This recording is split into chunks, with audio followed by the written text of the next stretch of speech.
വീണ്ടും വരുന്നവനായ കർത്താവായ യേശുക്രിസ്തുവിൻ്റെ പരിശുദ്ധ നാമത്തിൽ ഏവർക്കും സ്നേഹവന്ദനം. കൊലോസ് ലേഖന പഠനത്തിലേക്ക് സ്വാഗതം. 3-ാമത്തെ ക്ലാസ്സിലാണ് നാം എത്തി നിൽക്കുന്നത്. നമുക്കൊരു വാക്ക് പ്രാർത്ഥിച്ചുകൊണ്ട് ഈ പഠനത്തിലേക്ക് നമുക്ക് പ്രവേശിക്കാം. കൊലോസിലേക്ക് പ്രാർത്ഥിക്കാം. ഉന്നതങ്ങളിൽ അധിവസിക്കുന്ന പരമപരിശുദ്ധനും പവിത്രനും സകലത്തിൻ്റെ ഉടയവനും നാഥനും സകലത്തിൻ്റെയും സൃഷ്ടാവുമായി മനുഷ്യർക്കാർക്കും കണ്ടുകൂടാത്തവനും കാണാൻ കഴിയാത്തവനുമായി തേജസ്സിൻ്റെ വിശുദ്ധിയുടെ പരിശുദ്ധിയുടെ നിറവിൽ കെരൂബുകളും സറാഫുകളും ദൂതന്മാരും മാലാഖമാരാലും ചുറ്റപ്പെട്ടു സകലത്തെ ഭരിച്ച് വഴി നടത്തുന്ന സർവജ്ഞാനിയായ സൃഷ്ടാവായ അത്യുന്നതനായ പരമകാരുണ്യവാനായ പരമപരിശുദ്ധനായ ഏകസത്യദൈവമായ സ്വർഗസ്ഥ ദൈവമേ, ഇപ്രകാരം ഞങ്ങൾക്ക് അങ്ങയുടെ സന്നിധിയിൽ കടന്നു വരുവാൻ കർത്താവായ യേശുക്രിസ്തുവിലൂടെ അങ്ങ് നൽകി തന്നിരിക്കുന്ന സത്യവചനത്തിൻ്റെ പരിജ്ഞാനത്തിലൂടെ ഏകസത്യദൈവമായ അങ്ങേ അറിവാനുള്ള കൃപ ലഭിച്ചവരായി ഞങ്ങൾക്ക് അങ്ങയുടെ പരിശുദ്ധ സന്നിധിയിൽ കർത്താവായ യേശുക്രിസ്തുവിലൂടെ അങ്ങയുടെ പുത്രരുടെ തുറക്കപ്പെട്ട പുതുവഴിയിലൂടെ അങ്ങയുടെ വിശുദ്ധ അങ്കണത്തിൽ പ്രവേശിക്കുവാൻ കൃപ ലഭിച്ചവരായി ഞങ്ങൾക്ക് ഇപ്രകാരം അങ്ങയുടെ വചനത്തിൻ്റെ തണലിൽ ഒരുമിച്ച് കൂടുവാൻ അങ്ങയുടെ സത്യവചനത്തെ ധ്യാനിപ്പാൻ, പഠിക്കുവാൻ, ചിന്തിപ്പാൻ, അറിയുവാൻ ഞങ്ങൾക്കായി ഒരുക്കി തന്നിരിക്കുന്ന ഈ സാവകാശത്തിനായിട്ട് നന്ദി പറയുന്നു. കർത്താവേ, ഇവിടെയും പലയിടത്തുമായി ഇന്ന് ഞങ്ങളോടൊപ്പം ഈ വചന പഠനത്തിൽ പങ്കുചേരുന്ന എല്ലാവരെയും അവരായിരിക്കുന്ന അവസ്ഥയോടുകൂടി തന്നെ ഞങ്ങളുടെ സന്നിധിയിൽ പരമേൽപ്പിക്കുകയാണ്. അവരുടെ ജീവിതത്തിന് ആവശ്യമായ സന്ദേശം, നിർദ്ദേശം, താക്കീത്, ശാസന, ഗുണീകരണം അങ്ങയുടെ വചനത്തിലൂടെ അങ്ങ് അവർക്ക് പകർന്നു കൊടുക്കുകയും കേൾക്കുന്ന വചനമനുസരിച്ച് ക്രമീകരിക്കപ്പെടുവാൻ, അങ്ങയോടുള്ള ബന്ധത്തിൽ അനുദിനം വളരുവാൻ, ദൈവപരിജ്ഞാനത്തിൽ മുതിരുവാൻ, അങ്ങനെ ഫലം കായ്ക്കുന്ന ജീവിതത്തിൻ്റെ ഉടമകളായി മാറുവാൻ എല്ലാവരെയും സഹായിക്കണമേ എന്ന് പ്രാർത്ഥിക്കുകയാണ്. അടിയനെ ഞങ്ങളുടെ കരങ്ങളിലേക്ക് ഏൽപ്പിക്കുന്നു. ഞങ്ങളുടെ വചനത്തിനായിട്ട് നന്ദി. ഇരുള് നിറഞ്ഞ ഈ ലോകത്തിൽ ഞങ്ങൾക്ക് പാതയ്ക്ക് പ്രകാശമായി നൽകിത്തന്ന ഞങ്ങളുടെ വചനം, ആ വചനത്തിൻ്റെ വെളിച്ചം ഞങ്ങളുടെ ജീവിതത്തിൽ അനുഭവിച്ചുകൊണ്ട് ജീവിപ്പാൻ, നിത്യത എന്ന ലക്ഷ്യത്തിലേക്ക് ഞങ്ങൾ യാത്ര ചെയ്യുമ്പോൾ ക്രിസ്തു എന്ന ഇടയൻ്റെ കരം പിടിച്ചുകൊണ്ട് ആ ലക്ഷ്യത്തിൽ എത്തിച്ചേരുവാൻ ഞങ്ങൾ അറിയേണ്ടത്, പഠിക്കേണ്ടത്, മനസ്സിലാക്കേണ്ട കാര്യങ്ങൾ വചനത്തിലൂടെ എല്ലാ ദിവസവും ഞങ്ങൾക്ക് നൽകി തരുമ്പോൾ അത് ശ്രദ്ധയോടെ കേട്ട് ജീവിതത്തിൽ കൂട്ടിച്ചേർക്കേണ്ടവ കൂട്ടിച്ചേർത്ത്, ഉപേക്ഷിക്കേണ്ടവ ഉപേക്ഷിച്ച് അനുസരണമുള്ള നല്ല മക്കളായി തന്നെ ജീവിപ്പാൻ ഞങ്ങളുടെ മക്കളെ എല്ലാവരെയും സഹായിക്കണമെന്ന് പ്രാർത്ഥിക്കുന്നു. ഞങ്ങളെല്ലാവരും ബലഹീനരും കുറവുകളുള്ളവരാണ്. അങ്ങയുടെ കൃപയാൽ ഞങ്ങളെ അങ്ങ് ബലപ്പെടുത്തണമേ എന്ന് പ്രാർത്ഥിക്കുന്നു. സകലത്തിലും അങ്ങ് മഹത്വമെടുക്കണം. ഈ പഠനത്തെ ഞങ്ങളുടെ കരങ്ങളിലേക്ക് ഏൽപ്പിക്കുന്നു. ഞങ്ങൾ അറിയേണ്ട കാര്യങ്ങൾ അറിയുവാൻ, അതിന് ഉത്സാഹവും താല്പര്യവുമുള്ളവരായി, ഒരുക്കമുള്ളവരായി തീരുവാൻ, വെടുപ്പുള്ള പാത്രം പോലെ ഞങ്ങളുടെ ഹൃദയത്തെ ഒരുക്കുവാൻ ഞങ്ങൾക്ക് ഉത്തരവാദിത്വമുള്ളവരായി ഇപ്പം സഹായിക്കണം. ഒരിക്കൽ കൂടി എല്ലാ വിഷയം ഏൽപ്പിക്കുന്നു. സകലത്തിലങ്ങ് മഹത്വമെടുക്കണം. ഞങ്ങൾക്ക് വേണ്ടി കാൽവരി ക്രൂസിൽ ഞങ്ങളുടെ പാപം ചുമന്ന് സാത്താൻ്റെ തലയെ തകർത്ത് ഞങ്ങളെ വിടുവിച്ചവനായ, വീണ്ടും വരാമെന്ന് വാക്ക് പറഞ്ഞവനായ അങ്ങയുടെ പുത്രനും ലോകരക്ഷകനുമായ ജീവനുള്ള അങ്ങയുടെ പുത്രൻ്റെ കർത്താവ് യേശുക്രിസ്തുവിൻ്റെ അതിപരിശുദ്ധ നാമത്തിൽ അപേക്ഷിക്കുന്ന പ്രാർത്ഥന കൃപയോടെ കേൾക്കുമാറാകണമേ. ആമേൻ.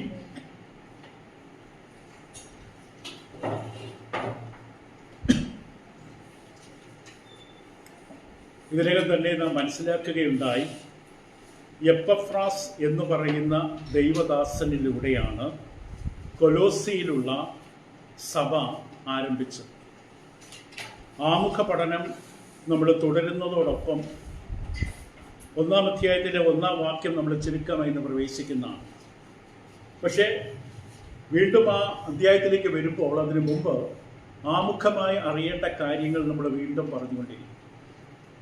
ഇപ്പോൾ എപ്പഫ്രാസിലൂടെ ആരംഭിച്ച ഇടവകയാണ്.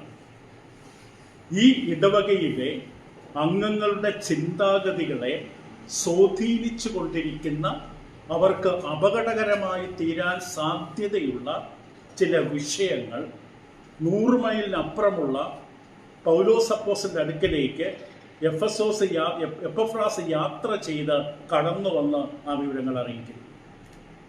അപ്പോൾ തന്നിലൂടെ ആരംഭിച്ച, ദൈവത്തിൻ്റെ കൃപയാൽ തന്നിലൂടെ ആരംഭിച്ച ഇടവകയിൽ പല സ്വാധീനങ്ങൾ ഇപ്പോഴുണ്ട്.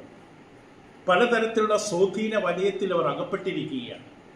അത് അവരുടെ വീഴ്ചയ്ക്ക് കാരണമാകുമെന്ന് സുബോധമുള്ള കാലജ്ഞാനിയായ ആകാശ ലക്ഷണങ്ങൾ കണ്ടാൽ തിരിച്ചറിയുന്നവരെന്ന പോലെ ഈ മനുഷ്യനത് ബോധ്യപ്പെട്ടു. പക്ഷെ അത് എല്ലാത്തിൻ്റെ ഉത്തരം തൻ്റെ കയ്യിലില്ല. അതുകൊണ്ട് അദ്ദേഹം എപ്പഫ്രാസ് പൗലോസിൻ്റെ അടുക്കൽ ചെന്നു. പൗലോസിൻ്റെ അടുക്കൽ ചെന്നിട്ട് ഈ വിഷയങ്ങൾ അവിടെ അറിയിക്കുകയാണ്. പൗലോസ് ദൈവാത്മാവിൽ എപ്പഫ്രാസിൻ്റെ കയ്യിൽ ഈ ലേഖനം കൊടുത്തുവിട്ടു. ചില താക്കീതുകളും മുന്നറിയിപ്പുകളും കൊടുത്തു. ഈ പട്ടണം, കൊലോസ്യ പട്ടണത്തിൽ യഹൂദന്മാരുമുണ്ട്, പുറജാതികളുമുണ്ട്. രണ്ടു കൂട്ടരും നിറഞ്ഞ പട്ടണമാണിത്. ഇപ്പൊ രണ്ട് വിധത്തിലുള്ള രണ്ട് വിഭാഗത്തിൽ നിന്നുള്ള സ്വാധീനങ്ങൾ ഈ ദൈവമക്കളുടെ ഇടയില് നടുവില് ചുറ്റിലും വളരെയധികമാണ്. അപ്പോൾ ആ പട്ടണം, കൊലോസ്യ പട്ടണം, യഹൂദന്മാരുള്ള പട്ടണമാണ്, പുറജാതികളുള്ള പട്ടണമാണ്. അനവധി ദേവന്മാരെയും ദേവതമാരെയും ആരാധിക്കുന്ന ഒരു അന്തരീക്ഷം അവിടെയുണ്ട്. അപ്പൊ ഈ ഇടവകയിലെ ജനങ്ങളുടെ ചിന്താഗതിയിലുള്ള ഈ അവസ്ഥകൾ അതങ്ങനെ തുടർന്നാൽ പിന്മാറ്റ സാധ്യത അപ്പോസ്തലൻ തിരിച്ചറിയുകയാണ്. അപ്പൊ അതിനെതിരെയുള്ള താക്കീതാണ് ഇവിടെ നൽകപ്പെടുന്നത്. നമ്മുടെ ആരംഭ ക്ലാസ്സിൽ പറഞ്ഞതുപോലെ അന്ന് നൽകിയ ഉപദേശങ്ങളും ശാസനകളും താക്കീതുകളും ഇന്ന് 21ാം നൂറ്റാണ്ടിലായിരിക്കുന്ന നമുക്കും വളരെ ആവശ്യമായ കാര്യങ്ങളാണ്. ഇപ്പൊ ശക്തമായൊരു ചരടുവലി ദൈവമക്കൾക്ക് ചുറ്റുമുള്ളതായിട്ട് കാണാൻ കഴിയും, തെറ്റായ ഉപദേശങ്ങളിലേക്കും ചിന്തകളിലേക്കും.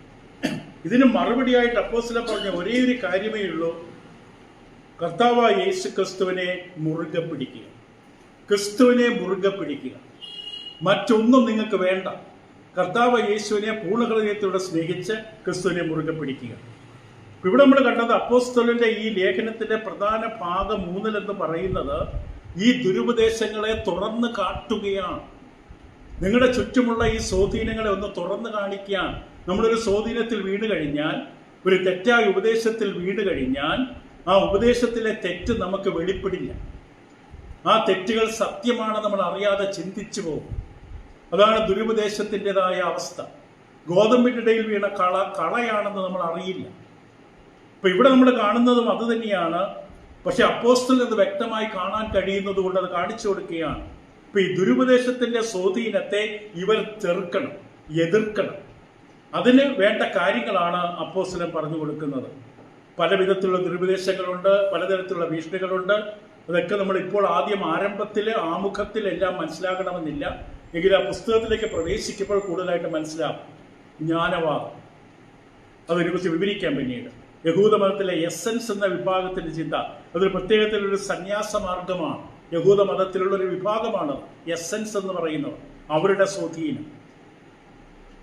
കൂടാതെ യവന തത്വചിന്തകൾ,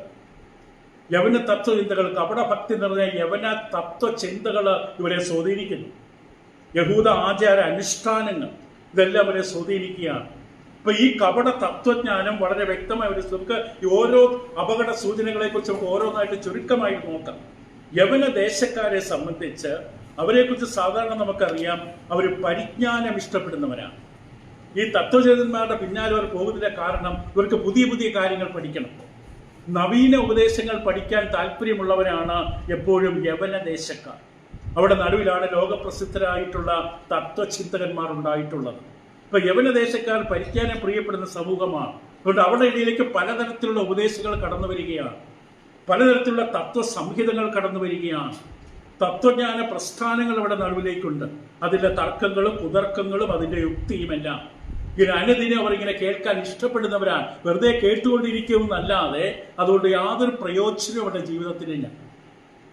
പക്ഷെ അവർക്ക് അതിനൊരു താല്പര്യമുള്ളവരാണ്. ഈ വാഗ്ധോരണികൾ കേൾക്കാൻ വളരെ ഇഷ്ടം കൊള്ളുന്നവരാണ്, അഭിമാനം കൊള്ളുന്നവരാണ്. അവരെന്ത് ചെയ്തു? സുവിശേഷ സന്ദേശത്തെ, ഈ തത്വചിന്തകളുടെ സ്വാധീന നിമിത്തം സുവിശേഷ സന്ദേശത്തെ, ദൈവവചനത്തിന്റെ പരിശുദ്ധിയെ നിസ്സാരമാക്കി, ലളിതമാക്കി പരാമർശിച്ച് പരിഹസിച്ചു. ഈ തത്വചിന്തകൾക്ക് പ്രിയപ്പെടുന്നവർക്കുള്ള കുഴപ്പമതാണ്. ഈ തർക്കങ്ങളും കുതർക്കങ്ങളും അങ്ങനെയുള്ള കാര്യങ്ങളിൽ കൂടുതൽ താല്പര്യം കാണിക്കുന്നവർ നിർമ്മലമായ പരിശുദ്ധമായ ദൈവവചനത്തിന്റെ സന്ദേശത്തെ നിസ്സാരമെന്ന് പറഞ്ഞതിനെ പുച്ഛിക്കുകയും പരിഹസിക്കുകയും തള്ളിക്കളയും ചെയ്യും. പൗലോസ് അപ്പോസ്തലൻ കൊരിന്ത സഭയ്ക്ക് എഴുതുമ്പോൾ 1 കൊരിന്ത്യർ 1-ാം അധ്യായത്തിന്റെ 22-21 വാക്യങ്ങൾ വായിക്കുമ്പോൾ, പൗലോസ് അപ്പോസ്തലൻ കൊരിന്ത സഭയ്ക്ക് എഴുതുമ്പോൾ ഇങ്ങനെ നമുക്ക് വായിക്കാൻ കഴിയും. 1 കൊരിന്ത്യർ 1-ാം അധ്യായം 22-21 വാക്യങ്ങളിൽ അവിടെ 21 മുതൽ ചേർത്ത് വായിച്ചാൽ ദൈവത്തിൻ്റെ ജ്ഞാനത്തിൽ ദൈവം വെളിപ്പെടുത്തുന്നതിൻ്റെ കാര്യങ്ങൾ ഇങ്ങനെയാണ്. ഞാൻ അതിൻ്റെ അർത്ഥം മനസ്സിലാത്ത തരത്തിൽ വായിക്കുകയാണ്. ദൈവത്തിൻ്റെ ജ്ഞാനത്തിൽ ലോകം ജ്ഞാനത്തല്ല. അങ്ങനെ ലോകത്തിൻ്റെ ജ്ഞാനം വിദ്യാഭ്യാസമാകാം, മറ്റ് തത്വചിന്തകളാകാം, തത്വസംഹിതകളാകാം, മറ്റു മാർഗങ്ങളാകാം.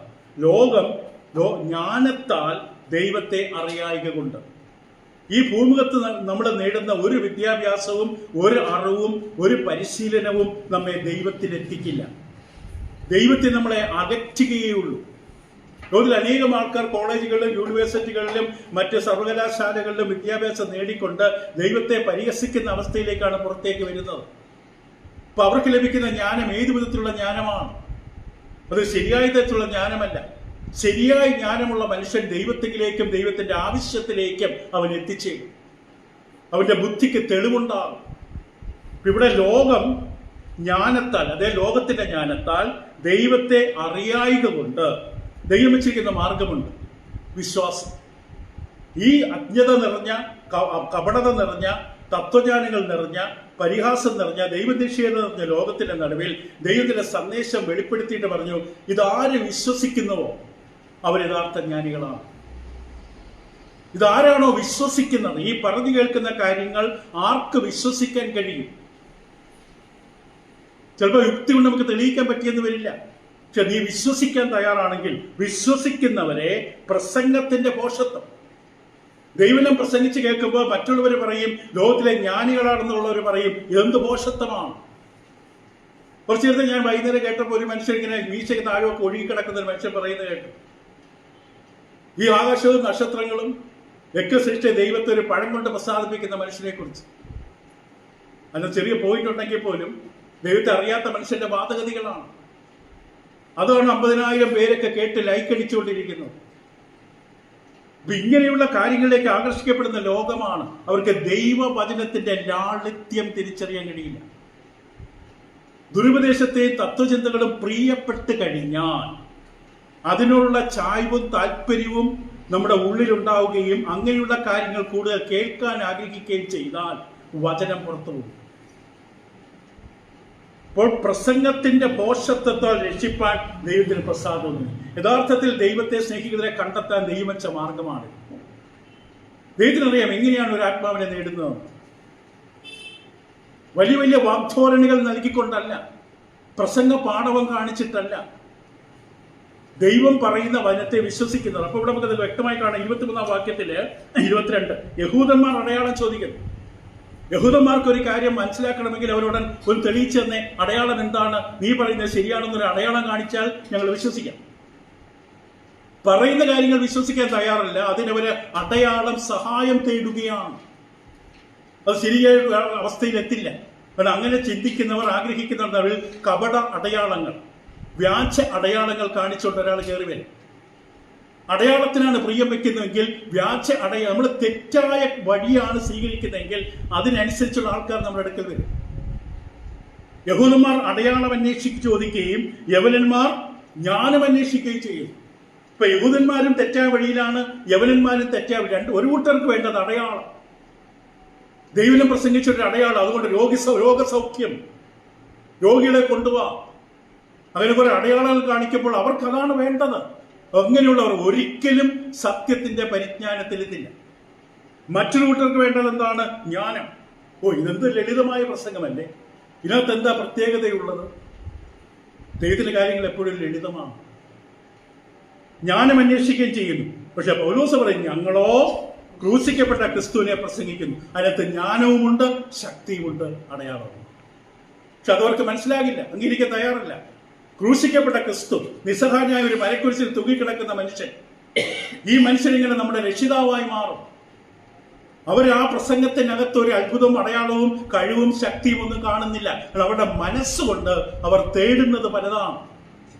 ഇവിടെ മനസ്സ് എന്തിനാണോ തേടുന്നത്, എന്തിനാണോ ആഗ്രഹിക്കുന്നത് എന്നുള്ളത് നമുക്ക് ബോധ്യം വേണം. ദൈവം നമ്മൾ വായിക്കാനിരിക്കുമ്പോൾ ഞാൻ എന്താണ് തേടുന്നത്, എന്താണ് അന്വേഷിക്കുന്നത് എന്ന് നമുക്ക് വ്യക്തമായ നിശ്ചയം വേണം. അപ്പോൾ നാം പറഞ്ഞു വന്നത് ഒന്നുകൂടെ ലളിതമായി പറഞ്ഞാൽ, ഈ തത്വസംഹിതകളും തത്വജ്ഞാനങ്ങളും വാഗ്ധോരണികളും ആകർഷണീയമായിട്ടുള്ള അടയാളങ്ങളും മറ്റും അന്വേഷിക്കുന്നവർക്ക് ദൈവത്തിന്റെ ലളിതമായ നിസ്സാരമായ ആശയം ലഭിക്കില്ല. ഇവിടെ കൊലോസ്യർക്ക് സംഭവിച്ചു. തത്വചിന്തകൾ അവരെ സ്വാധീനിക്കുമ്പോൾ അവർക്ക് വചനത്തോട് വെറുപ്പ് തോന്നും. ബൈബിൾ വായിക്കാൻ താല്പര്യമില്ല, ബൈബിൾ കേൾക്കാൻ താല്പര്യമില്ല, കേട്ടാൽ മനസ്സിലാകുകയുമില്ല. ഇവരെ സംബന്ധിച്ച് ഇവരുടെ പ്രശ്നങ്ങളിലൊന്ന് അവർക്ക് ക്രിസ്തു മാത്രം പോരാ എന്ന നിലയിലെത്തി. ഈ തത്വഹിതന്മാർ അവിടെ നടുവിൽ വന്ന് പ്രസംഗിക്കുകയും പഠിപ്പിക്കുകയും തർക്കിക്കുകയും കുതർക്കങ്ങൾ മറ്റും ഉന്നയിക്കുന്നതിന്റെ പേരിൽ അവസാനം ഇവർ പറഞ്ഞു ക്രിസ്തു മാത്രം പോരാ, ക്രിസ്തു മാത്രം പോരാ, ക്രിസ്തു പര്യാപ്തമല്ല. ഇതാണ് ഇപ്പോൾ അവിടെയുള്ള മനുഷ്യരുടെ മനസ്സിന്റെ ചായ്വ്. കർത്താവിനെ കൊണ്ട് മാത്രം ഒന്നും പറ്റില്ല, പ്രാർത്ഥിച്ചതുകൊണ്ട് മാത്രം ഒരു ഗുണവുമില്ല. ഈ ഒരു അവസ്ഥയിലേക്ക് മനുഷ്യർ അവസ്ഥയിലെത്തുകയാണ്. രക്ഷ നേടാൻ ക്രിസ്തുവിനോടൊപ്പം പ്രത്യേക പരിജ്ഞാനവും ആവശ്യമാണ്. അതാണ് ജ്ഞാനവാദം കയറി വന്നതിന്റെ കാരണം. ഒരു പ്രത്യേകമായ പരിജ്ഞാനം, അത് പ്രത്യേക വിഭാഗത്തിന് മാത്രം കിട്ടുന്ന, നമുക്ക് വിശദമായിട്ട് ജ്ഞാനമാർഗത്തെ കുറിച്ച് കുറച്ചു നേരം കഴിയുമ്പോൾ പറയാം. ക്രിസ്തു മാത്രം പോരാ, പ്രത്യേകമായ പരിജ്ഞാനവും കൂടെ വേണം. അവർക്കുള്ള ഉന്നതമായ ജ്ഞാനത്തിന്റെ അടയാളമായിട്ട് അവർ പറഞ്ഞു ഞങ്ങൾക്ക് ദർശനങ്ങൾ കൂടെ വേണം. എനിക്ക് ദർശനം വേണം, എനിക്ക് എന്തിനാ ദർശനം കിട്ടി. അപ്പൊ മറ്റാളും താൻ മണ്ടനാകണ്ടല്ലോ താനും പറയും എനിക്ക് കിട്ടി മെനഞ്ഞാന്ന് രാത്രി ദർശനം, എന്നോട് രാത്രി കർത്താവ് കടന്നു സംസാരിച്ചു. അപ്പൊ അവിടേക്ക് വല്യമ്മച്ചി പറയും എന്നോടും മെനഞ്ഞാന്ന് കർത്താവ് സംസാരിച്ചു, അല്ലെങ്കിൽ കുറഞ്ഞു പോകില്ലേ. ഇവരെല്ലാവരും ദർശനങ്ങളും അടയാളങ്ങളുടെ പിന്നാലെ പരക്കം പാഞ്ഞു. ഇവിടെ 2-ാം അധ്യായത്തിന്റെ 18-ാം വാക്യത്തിൽ പൗലോസ് അപ്പോസ്തലൻ ചൂണ്ടിക്കാട്ടുന്നത് ശ്രദ്ധിക്കുക. നമ്മൾ ആമുഖ പഠനമാണ്, പെട്ടെന്ന് മനസ്സിലാക്കാൻ ബുദ്ധിമുട്ട് വരും. പക്ഷെ ആമുഖ പഠനത്തിന്റെ അടിസ്ഥാനത്തിലാണ് പുസ്തകത്തിന്റെ അകത്തേക്ക് പ്രവേശിക്കുന്നത്. 2-ാം അധ്യായത്തിന്റെ 18-ാം വാക്യത്തില് താഴ്മയിലും ദൂതന്മാരെ ആ താഴ്മ, അതായത് ചാക്കൊക്കെ പുതച്ച്, ചെരിപ്പിടാതെ, പാല് തിളപ്പിക്കാതെ, തിളച്ച വെള്ളം കുടിക്കാതെ, ഇറച്ചി മീനും കഴിക്കാതെ, പച്ചക്കറി മാത്രം ചവച്ചരച്ച് തിന്നുന്ന താൻ ഒരു വേഷം കെട്ട്. യഥാർത്ഥ ക്രിസ്തീയ ദർശനം അതല്ല, ഈ വേഷം കെട്ടലല്ല. ശിവന് വേഷം കെട്ടലിൽ ആശ്രയിക്കത്തക്കവണ്ണം മറ്റുള്ളവർ അവരെ സ്വാധീനിച്ചു.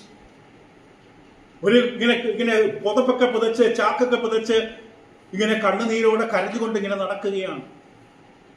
ഒരു പറയും ഞങ്ങൾ വേർപെട്ടവരാണ്. ഇതല്ല വേർപാട്. താഴ്മയിലും ദൂതന്മാരെ ആരാധിക്കുന്നതിൽ രസിച്ച് സ്വന്തം ദർശനങ്ങളിൽ പ്രവേശിക്കുകയും തന്റെ ജഡമനസ്സിനാൽ വെറുതെ ചീർക്കുകയും തലയെ മുറുകെ പിടിക്കാതിരിക്കുന്ന ചെയ്യുന്നവൻ ആരും നിങ്ങളെ വെറുതെ തെറ്റിക്കുക. പിതാവിടെ നടുവിൽ നടക്കുകയാണ്. ക്രിസ്തു മാത്രം പോരാ, നിങ്ങളെല്ലാം ഉപേക്ഷിക്കണം, ചാക്കുമച്ച് ജീവിക്കണം, തേച്ച ഷർട്ടോ സാരിയോ ഉടുക്കരുത്. ഈ തരത്തിൽ അവർ ഇതാണ് യഥാർത്ഥത്തിലുള്ള ദൈവിക മാർഗം എന്നൊക്കെ പറഞ്ഞു. ഇതൊക്കെ ചില മനുഷ്യര് അത് കേൾക്കുന്ന ഉടനെ ശരിയാണ് ശരിയാണ്. കാരണം വചനത്തോട് താല്പര്യമില്ലാത്തവർ ഇങ്ങനെയുള്ള കാര്യങ്ങൾ കേൾക്കുന്ന ഉടനെ ശരിയാണ് ശരിയാണ്, നാളെ മുതൽ ഞാനും ചാക്ക് പതയ്ക്കാൻ പോവുകയാണ്. ദൈവവചനത്തിന്റെ പരിജ്ഞാന ഹൃദയത്തിലേക്ക് കയറുന്നില്ല എങ്കിൽ ഇങ്ങനെയുള്ളതെല്ലാം കയറും. അത് ഒരിക്കൽ കയറിയാൽ പിന്നെ പുറത്തു വരാൻ പാടാണ്. അപ്പൊ അവർക്കുള്ള ഉന്നതമായ ജ്ഞാനത്തിന്റെ അടയാളമായിട്ട് സ്വന്തം ദർശനങ്ങളിൽ മുഴുകി. ഈ ദർശനം പിശാചിൻ്റെതാണ്, അവർ അറിഞ്ഞില്ല. അപ്പൊ ഇവിടെ നമ്മൾ കാണുന്നത് അവിടെ തെറ്റായ ചില കാഴ്ചപ്പാടുകൾ നമ്മൾ കുറച്ചുകൂടി ഒന്ന് അടുത്ത് വിശദമായി നോക്കിയാൽ പല പ്രാവശ്യം നമ്മൾ വീണ്ടും വീണ്ടും ആവർത്തിച്ചെന്ന് വരും. കാരണം ഞാൻ അനേക പുസ്തകങ്ങളും നോട്ടുകളും തയ്യാറാക്കിയാണ് ഈ ക്ലാസ് എടുക്കുന്നത്. അപ്പൊ അവരെ സ്വാധീനിച്ച ഒന്ന് നമ്മൾ കണ്ടത് ജ്ഞാനമാർഗം, നോസ്റ്റിസിസം, ഒരു തത്വചിന്തയുടെ ഒരു വിഭാഗമാണ്. എന്താണ് അക്കൂട്ടർ വിശ്വസിക്കുന്നത്? ഇത് ഈ പുസ്തകത്തിൽ മാത്രമല്ല, ഗലാത്യ ലേഖനത്തിലും യോഹന്നാന്റെ ലേഖനത്തിലും കൊരിന്ത്യർ ലേഖനത്തിൽ ചില വേദഭാഗത്തിലും അന്നത്തെ ഇടവകകളെ സ്വാധീനിച്ച ഒരു രീതിയായിരുന്നു ഈ ജ്ഞാനമാർഗം, നോസ്റ്റിസിസം. നോസിസ് എന്ന് പറഞ്ഞാൽ യവനവാക്കിന്റെ അർത്ഥം ജ്ഞാനം. നോസിസ് എന്ന് പറഞ്ഞാൽ ജ്ഞാനം. അതിനെ പിന്തുടർന്നതായ വാക്കാണ് ജ്ഞാനമാർഗം. എന്താ അവർ പഠിപ്പിക്കുന്നത്? നമ്മൾ വിചാരിക്കുന്ന കണ്ണടച്ച് പ്രാർത്ഥിച്ച് ബൈബിൾ വലിച്ചു ഇതൊക്കെ പോയി തീർന്നു. പക്ഷെ നമ്മുടെ ചുറ്റും ജീവിക്കുന്ന ലോകം എന്താണ്? കർത്താവ് ചോദിച്ച ആകാശ ലക്ഷണങ്ങൾ നിങ്ങൾക്ക് അറിയാൻ കഴിയാത്തവരാണോ? പഴയമേൽ നമ്മൾ പലപ്പോഴും പറഞ്ഞിട്ടുണ്ട്, കാലജ്ഞാനികളായ ചിലരുണ്ട് ഞങ്ങളുടെ കൂട്ടത്തിൽ. അവർക്ക് കാലമറിയാം. ഇന്നത്തെ ആത്മീയഗോളത്തിൽ എങ്ങനെയുള്ള അവസ്ഥകളാണ്. ചിലപ്പോൾ രാവിലത്തെ ക്ലാസ്സിൽ നമ്മൾ എപ്പോഴും പറയാറുണ്ട്, ക്രിസ്തു ദൈവത്തെക്കുറിച്ച് ശരിയായ കൃത്യമായ അറിവ് മനുഷ്യന് വേണം. ദൈവത്തെക്കുറിച്ച് എല്ലാവർക്കും ശരിയായ അറിവല്ല ഉള്ളത്. ദൈവമെന്ന് മനുഷ്യൻ പറയുന്ന മനുഷ്യനെ ദൈവം ആരെന്ന് ചോദിച്ചാൽ അവർ ഇപ്പോഴും വ്യക്തമായി ഉത്തരം പറയാൻ പറ്റില്ല. ദൈവം ദൈവം ദൈവം എന്ന് പറയുന്നല്ലാതെ ദൈവത്തെക്കുറിച്ച് വികലമായ അഭിപ്രായങ്ങളും ആശയങ്ങളും കാഴ്ചപ്പാടുകളുമാണ് മനുഷ്യർക്കുള്ളത്. അപ്പൊ ഈ ലോകം എങ്ങനെയുള്ളതെന്ന് നമ്മൾ അറിയണം. ചിലപ്പോൾ നമ്മുടെ വിശ്വാസ ജീവിതം, ആത്മീയ ജീവിതം ചിലപ്പോൾ തെറ്റായിരിക്കും. നമ്മൾ ഏണി ചാരി വെച്ചിരിക്കുന്നത് തെറ്റായ മതിലായിരിക്കും. അവിടെ കയറിയ ലക്ഷ്യത്തിലെത്തില്ല. നമ്മുടെ വിശ്വാസം ശരിയായുള്ള വഴിയിൽ തന്നെയാണോ നമുക്ക് ബോധ്യം വേണം. അതിന് ചുറ്റുപാടുമുള്ള ഈ ചപ്പും ചവറും നമ്മൾ അറിഞ്ഞിരിക്കണം. ബൈബിൾ കൊണ്ട് നടക്കുന്ന എല്ലാവരും ദൈവത്തിന്റെ ദാസന്മാരല്ല. കേൾക്കുന്ന എല്ലാ പ്രസംഗങ്ങളും ആത്മീയവും ദൈവികവുമല്ല. അത് ഫേസ്ബുക്കിലാകട്ടെ, ട്വിറ്ററിലാകട്ടെ, യൂട്യൂബിലാകട്ടെ, എവിടെയാകട്ടെ, അവസാനം ആമേൻ പറഞ്ഞതുകൊണ്ട് ദൈവം അംഗീകരിക്കുന്നതല്ല. അത് ബറോബയിലുള്ളവരെ പോലെ ഉത്തമന്മാരാകണമെങ്കിൽ കേൾക്കുന്നത് വചനപ്രകാരം ശരിയായി വിഭാഗിക്കപ്പെട്ട സത്യമാണോ നമുക്ക് അന്വേഷിക്കണമെങ്കിൽ നമ്മുടെ ഉള്ളിൽ അതിനുള്ള താല്പര്യം വേണം. മറ്റൊരാൾ സ്പൂണിൽ ഫീഡ് ചെയ്ത് നമ്മൾ എത്ര നാൾ ജീവിക്കും? കൊച്ചു കുഞ്ഞുങ്ങളെ എടുത്തുകൊണ്ടിരിക്കുന്ന കുട്ടികൾക്ക് അത് ചെയ്യാം. പക്ഷെ മുതിർന്ന 10-15 വയസ്സ് പ്രായമുള്ള കുട്ടികൾക്ക് സ്പൂൺ ഫീഡിങ് നടക്കില്ല. ഒരു സ്വയം കഴിക്കാൻ പഠിക്കണം. ഇവർ നേരിട്ട് ഒന്നാമത്തെ പ്രശ്നം ജ്ഞാനമാർഗം. എന്താണ് അവർ പറയുന്നത്? വളരെ ശ്രദ്ധിക്കുക. സത്യദൈവം നിർമ്മലമായ ആത്മാവാണ്. പ്യുവർ സ്പിരിറ്റ് ആണ് ദൈവം. പ്യുവർ സ്പിരിറ്റ്, പരിശുദ്ധ വെളിച്ചത്തിൽ കുടികൊള്ളുന്നവനാണ് ദൈവം. പക്ഷെ ഈ അന്ധകാരം നിറഞ്ഞ ലോകത്തിൽ നിന്ന് വേറിട്ട് നിൽക്കുന്ന ഈ അന്ധകാരം നിറഞ്ഞ ലോകത്തിൽ നിന്ന് ദൈവം പ്യുവർ സ്പിരിറ്റായ നിർമ്മല ആത്മാവായ ദൈവം വേറിട്ട് നിൽക്കുന്നു. ഈ ലോകം തിന്മയാണ്. കാരണം ലോകം പദാർത്ഥങ്ങൾ കൊണ്ട് നിർമ്മിക്കപ്പെട്ട, ഇത് ജ്ഞാനവാദത്തിന്റെ ഉപദേശമാണ്. ലോകം പദാർത്ഥങ്ങൾ കൊണ്ട് നിർമ്മിക്കപ്പെട്ടതാണ്. പദാർത്ഥം തിന്മയാണ്. സത്യദൈവത്തിന് ഈ ഭൂമിയുമായിട്ട് യാതൊരു ബന്ധവുമില്ല. ദൈവത്തിന്റെ പല അവതാരങ്ങൾ ഇങ്ങനെ ഉണ്ടാകും. അതിൽ ഒരു അവതാരം ആകുമ്പോൾ ഏകദേശം ഇപ്പൊ 10,000ാമത്തെ അവതാരം എത്തുമ്പോൾ ദൈവമെന്ന നിർമ്മല അവസ്ഥയിൽ നിന്ന് കുറവന്ന് താഴേക്ക് വരും. അങ്ങനെ വന്ന ഒരു ദേവനാണ് ഈ ലോകത്തെ സൃഷ്ടിച്ചത്.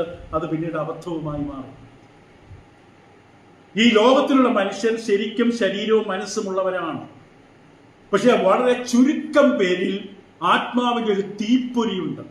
ശ്രദ്ധിക്കുക, അവർ പറയുന്നത് ലോകത്തിലെ മനുഷ്യരെല്ലാം ജഡവും മനസ്സുമുള്ളവരാണ്. പക്ഷെ ചുരുക്കം ചിലരിൽ ഒരു പരിശുദ്ധാത്മാവിന്റെ സ്പാർക്ക്, ഒരു സ്ഫുരണം, ഒരു തീപ്പൊരിയുണ്ട്. ഇങ്ങനെയുള്ള ആത്മീകരെ ഈ ദുഷ്ടലോകത്ത് നിന്ന് രക്ഷിക്കണം. അതിനൊരു രക്ഷകൻ ആവശ്യമാണ്. ഈ ദുഷ്ടലോകത്ത് നിന്ന് ഇവരെ രക്ഷിക്കാൻ ഒരു രക്ഷകൻ ആവശ്യമാണ്. യേശുക്രിസ്തു വന്നത് അതിനു വേണ്ടിയാണ്. ശരീരവും മനസ്സുമുണ്ടെങ്കിലും സത്യദൈവത്തിൽ നിന്ന് മനുഷ്യരെ രക്ഷിക്കാൻ കടന്ന രക്ഷകനാണ് യേശു. പാപത്തിൽ നിന്ന് രക്ഷിക്കാൻ വന്ന രക്ഷകനല്ല, ഈ ലോകത്തിൽ കുടുങ്ങിപ്പോയ ചില ജീവിതങ്ങളെ ഇവിടെ നിന്ന് രക്ഷിക്കാൻ വന്നവൻ. അത് പ്രത്യേകമായി ആ വേർതിരിവ് തിരിച്ചറിയണം. യേശു എന്ന രക്ഷകൻ വന്നത് ആത്മരക്ഷ നൽകാനോ പാപത്തിൽ നിന്ന് മോചനം നൽകുവാനല്ല, ഈ ലോകത്തിൽ കുടുങ്ങിപ്പോയ ചിലരെ ഇവിടെ നിന്ന് രക്ഷിക്കാൻ, ഉള്ളിൽ സ്ഫുരണമുള്ള തീപ്പൊരിയുള്ള ചിലരെ ഇവിടെ നിന്ന് രക്ഷിക്കാൻ, അതിനവർക്ക് പ്രത്യേകമായ പരിജ്ഞാനം കൊടുക്കാൻ. ആ പരിജ്ഞാനം ലഭിച്ചവരാണ് ജ്ഞാനവാദികൾ, ജ്ഞാനം ലഭിച്ചവർ. എല്ലാവർക്കും ജ്ഞാനമില്ല. ചുരുക്കം ചിലർക്ക് മാത്രമേ ഈ ജ്ഞാനമുള്ളൂ. ഇപ്പൊ ഇവരുടെ ചിന്തയില് ഭൗതിക ലോകം പൂർണ്ണമായി, ഈ ലോകം തിന്മയാണ്. ഈ പ്രകൃതി ലോകം മുഴുവൻ തിന്മയാണ്. ആത്മിക ലോകത്തിൽ നിന്ന് പൂർണ്ണമായി വേർപെട്ടതാണ് ഈ ലോകം. ഇതുമായിട്ട് ബന്ധപ്പെട്ടതാണ് ഡ്യുവലിസം. നമ്മൾ പഠിച്ചിട്ടുണ്ട്. തുല്യ ശക്തികളായ രണ്ട് ശക്തികൾ ചേർന്നതാണ് ദൈവം. തിന്മയും നന്മയും തുല്യ ശക്തികളാണെന്ന് പറയുന്നതും ഈ ചിന്തയുടെ മറുവശമാണ്. ഈ സിദ്ധാന്ത പ്രകാരം പൂർണ്ണമായ നന്മ മാത്രമായ ദൈവം തിന്മ നിറഞ്ഞ ലോകത്തെ സൃഷ്ടിക്കില്ല. ദൈവമല്ല ഈ ലോകത്തെ സൃഷ്ടിച്ചത്. നിർമ്മല ആത്മാവായതുകൊണ്ടും ഈ ലോകം പദാർത്ഥങ്ങൾ കൊണ്ട് നിർമ്മിച്ചതായതുകൊണ്ടും പദാർത്ഥം തിന്മയായതുകൊണ്ടും ദൈവമല്ല ഈ ഭൂമിയെ സൃഷ്ടിച്ചത്. ദൈവത്തിനുള്ള വളരെ വളരെ അവതാരങ്ങളിൽ ഒരു ചെറിയ അവതാരമാണ് ഈ ഭൂമിയെ യോൺസ് എന്ന് പറയും. അവരാണ് ഈ ലോകത്തെ സൃഷ്ടിച്ചത്. അതുകൊണ്ട് അവർ പറയുന്നത് സത്യദൈവത്തിൽ നിന്ന് ഇങ്ങനെ പല അവതാരങ്ങൾ ഇങ്ങനെ ഭൂമിയിലേക്ക് കടന്നു വന്നിട്ടുണ്ട്. ഇങ്ങനെ സ്പൈറൽ പോലെ. സ്പൈറൽ നമുക്കറിയാം, നോട്ട്ബുക്കിന്റെ ബാക്കിൽ അതിന്റെ സ്പ്രിങ് പോലെ ഒരു സാധനമുണ്ട്, സ്പൈറൽ. അപ്രകാരം വളരെ താഴ്ന്ന നിലവാരത്തിലുള്ളൊരു ദൈവമാണ്, അല്ലെങ്കിൽ ദേവനാണ് ഭൂമിയെ സൃഷ്ടിച്ചത്, മറ്റ് ആത്മിക സൃഷ്ടികളുടെ സഹായത്താൽ. ഈ ഭൗതിക ലോകത്തിൽ ബന്ധിക്കപ്പെട്ടു പോയ ചില ആത്മാക്കളെ ആത്മിക ലോകത്തിലേക്ക് വീണ്ടെടുക്കുക. അതാരിലാണ്? ആത്മീകമായ തീപ്പൊരി ഉള്ളിലുള്ളവർക്ക്, ശരിയായ ജ്ഞാനം കിട്ടിയിട്ടുള്ളവർ.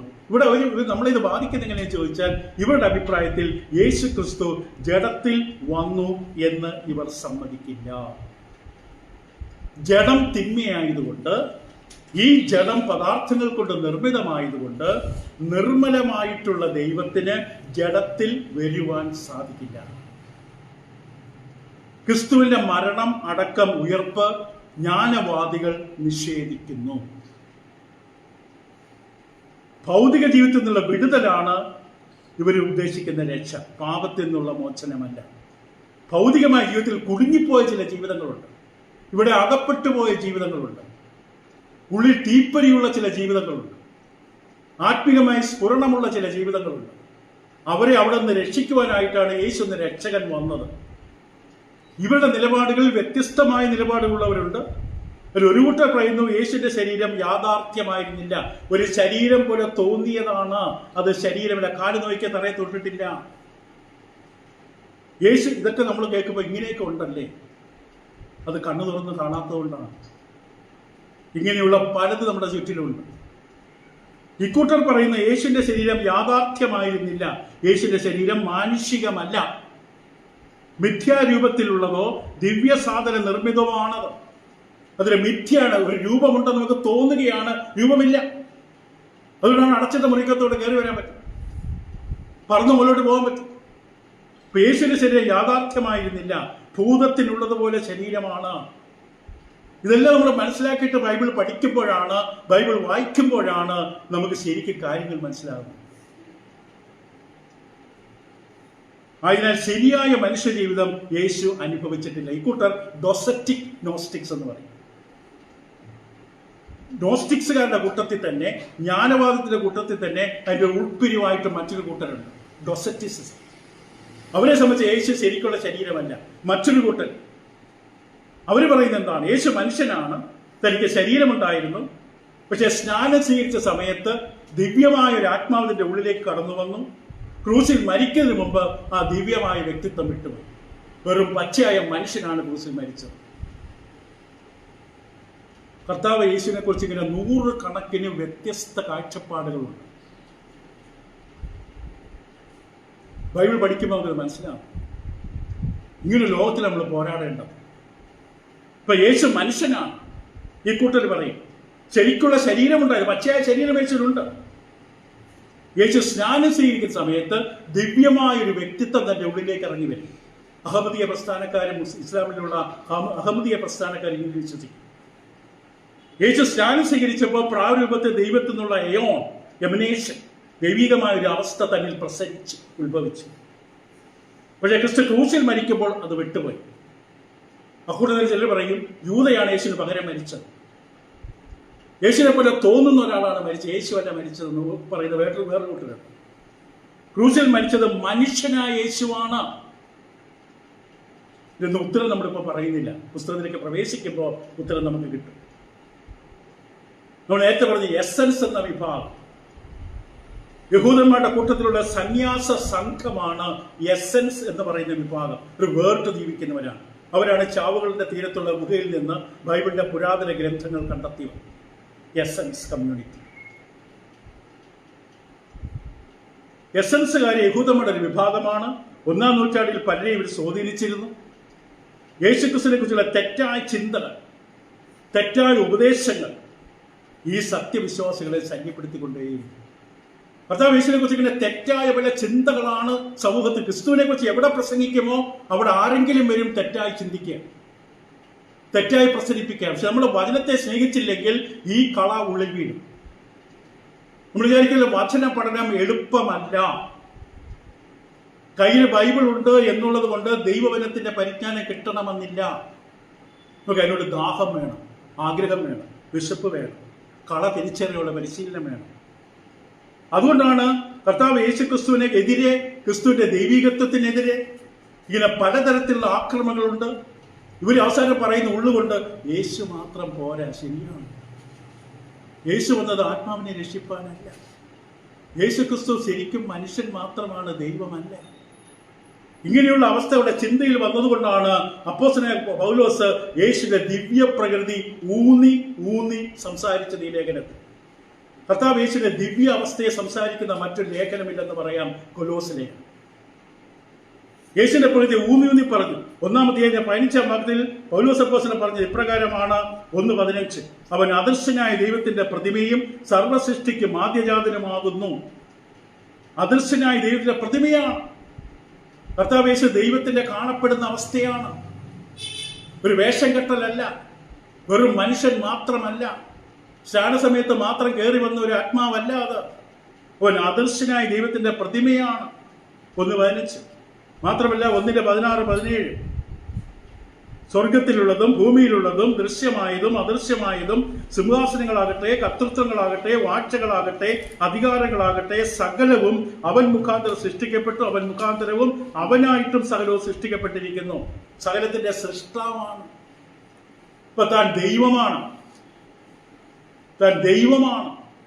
സകലത്തെ സൃഷ്ടിച്ചവനാണ്. ഇപ്പൊ കർത്താവിനെ പൗലോസ് ദൈവാത്മാവിന് മാത്രമേ ക്രിസ്തുവിനെ ഉയർത്താൻ പറ്റൂ. വിദ്യാഭ്യാസം കൊണ്ട് കർത്താവിനെ ഉയർത്താൻ പറ്റില്ല. മറുവശത്ത് വേറൊരു വിദ്യാഭ്യാസം നേരിക്കൊണ്ട് ഒരാൾ പറയും യേശു മനുഷ്യനാണ്. വിദ്യാഭ്യാസം തമ്മിൽ വഴക്കുണ്ടാക്കിയിട്ട് കാര്യമില്ല. ദൈവാത്മാവ് ഉണ്ടാകണം. ദൈവാത്മാവിൽ പൗലോസ് പറയുകയാണ്, അവൻ സകലവും സൃഷ്ടിച്ചവനാണ്, സകല അധികാരങ്ങളും അവനുള്ളതാണ്, സകലവും അവൻ മുഖാന്തരം സൃഷ്ടിക്കപ്പെട്ടു, അവൻ മുഖാന്തരവും അവനായിട്ടും സകലവും സൃഷ്ടിക്കപ്പെട്ടു. ഇപ്പൊ കർത്താവിന്റെ പ്രാധാന്യം എടുത്തു കാണിക്കുകയാണ്.